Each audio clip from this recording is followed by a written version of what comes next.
Hello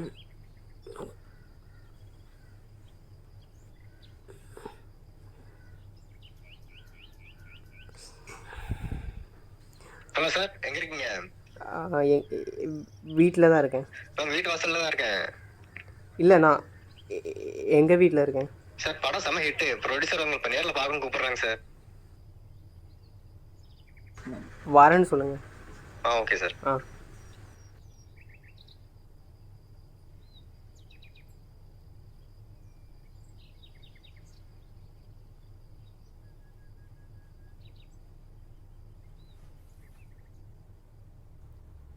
sir படம் செம்ம hit sir. Social media பாத்தீங்களா? இல்லை, பார்க்கல. ஃபுல்லா ரெஸ்பான்ஸ், செம்ம ரெஸ்பான்ஸ் சார் படத்துக்கு. சார் டைரக்டர் டீம்லாம் நம்ம மீட் பண்ணலாம் பேசிக்கிறாங்க சார். நான் பார்க்குறேன். பார்க்குறேன். ஈவினிங் ஃப்ரீயா இருப்பீங்களா? வெளியே போகிறேன். வைக்கிறேன்.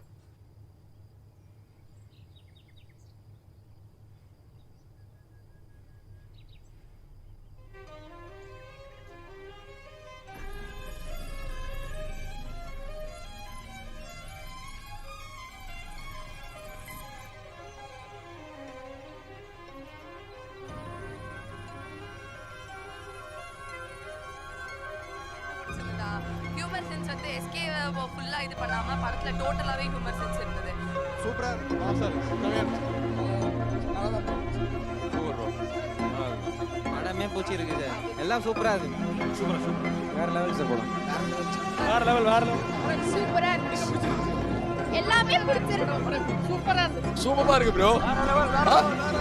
என்ன பிடிக்கல? சமையா எல்லாம் வேற லெவல். சம தரமான சம்பவம். வேற லெவல். சூப்பரா இருக்கு. சூப்பரா. டேய் விக்கி, விக்கி. நான் தான் வரேண்ணா. மச்சான், அந்த பொண்ணு ஒன்றா தான் வச்சு தெரியுமா? கலாய்க்காதரா மச்சான்.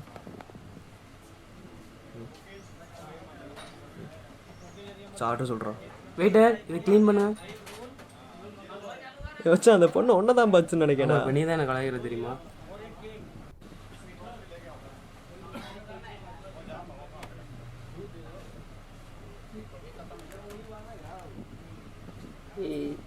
என்ன சாப்பிட்றீங்க?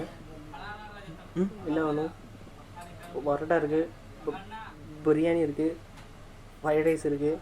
உங்களுக்கு என்ன வேணும்? உங்களுக்கு நீங்கள் விக்கி தானே? நம்ம ஒரே காலேஜில் படித்தோம், எவருக்கா? இல்லை மச்சான், தெரிஞ்சாலா?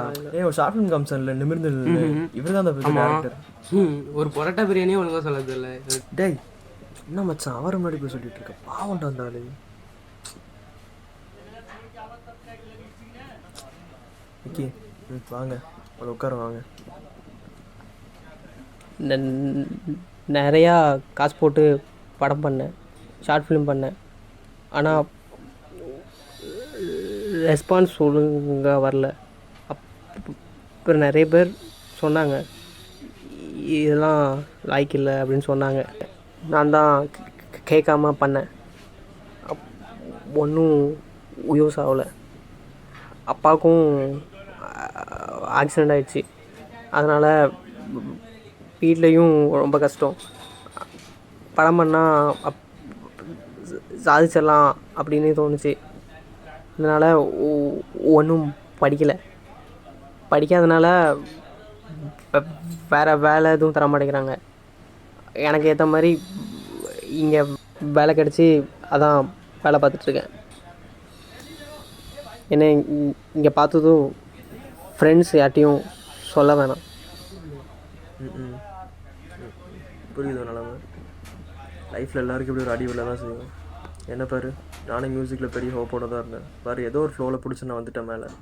பர்சனலாக எனக்கு நீ இப்படி இருக்க மோஸ்ட்ல எனக்கு கஷ்டமாக இருக்குது. நாங்கள் பசங்கள்லாம் பேசிப்போம், நீ ஒரு பெரிய டேரக்டர் ஆவான்னு. உன்னோட ஒரு ஃப்ரேமும் யூனிக்காக இருக்கும், நான் பார்த்துருக்கேன். ஆனால் நீ ஓன் டேலண்ட்டுக்கு எங்கேயோ வந்துருக்கணும். திறமையை வச்சுட்டு ஒன்றும்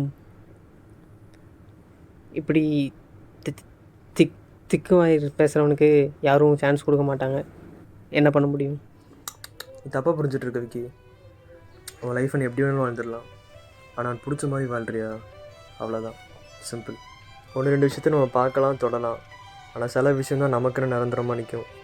நம்ம உயிர் வாழ்க்காத ஒரே காரணம் அதான், வேறு எதுவுமே இல்லை. என்னை பொறுத்த வரைக்கும் நம்பிக்கை அப்படிங்கிறது கனவு மாதிரி. அது நிஜ வாழ்க்கைக்கு உதவாது. எல்லாரும் நம்பிக்கை ஆபத்தானதுன்னு சொல்கிறாங்க. இப்படி பார்த்தா அழகும் ஆபத்தானது தான். நம்ம அதை ரசிக்கிறது இல்லை, நம்ம அதை ஏங்குறது இல்லை. அந்த நம்பிக்கை அப்படிங்கிறது ஒருத்தருடைய ஆசையை அதிகரிக்கும். அதனால அந்த ஆசையை நான் எப்போவோ குழி தோண்டி புதைச்சிட்டேன். வாழ தெரியாதவன் இப்படி தான் பேசுவான். நம்ம என்ன யோசிச்சோமோ அந்த ஒரே கனவுக்காக தான் நம்ம வாழணும். ஓகே மச்சான், மண்டே என் கான்சர்ட் இருக்குது, நீ கண்டிப்பாக வரணும், கண்டிப்பாக வரணும்.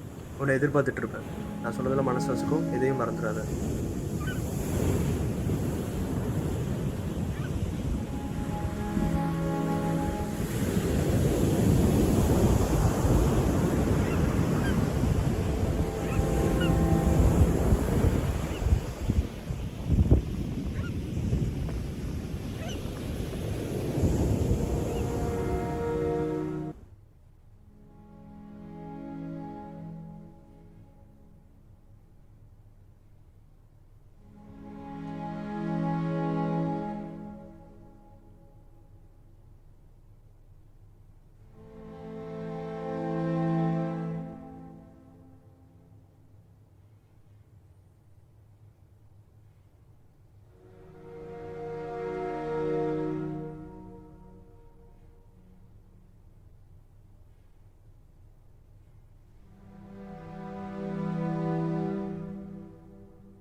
ஹலோ சார், நாளைக்கு கான்சர்ட் கண்டிப்பாக வந்துடுவீல?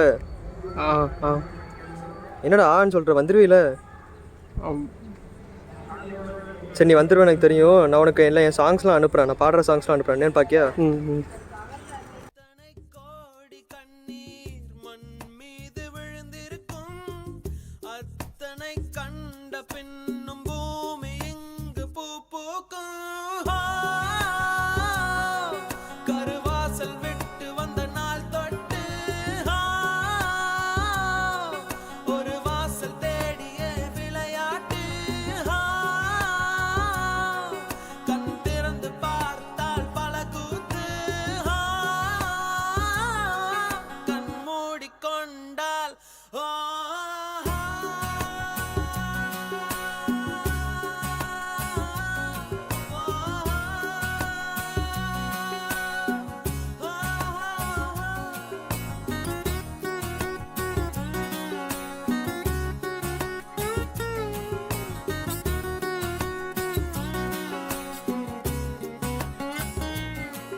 அன்றைக்கி என் ஃப்ரெண்டு ஏன் அப்படி என்கிட்ட சொன்னான்னு தெரில. ஆனால் அவன் சொன்னனால தான் நான் என் மேலே நம்பிக்கை வச்சு இன்றைக்கி ஒரு படத்தை முடிச்சிருக்கேன். அன்றைக்கி தான் ஒரு விஷயத்த புரிஞ்சுக்கிட்டேன். நமக்கு ஒரு பொருள் இருக்குது அப்படின்னா என்ன ஆனாலும் அது நமக்கு கண்டிப்பாக கிடைச்சே ஆகும். அது கிடைக்கிறதுக்கு நம்ம பண்ண வேண்டியது ஒன்றே ஒன்று தான், முயற்சி.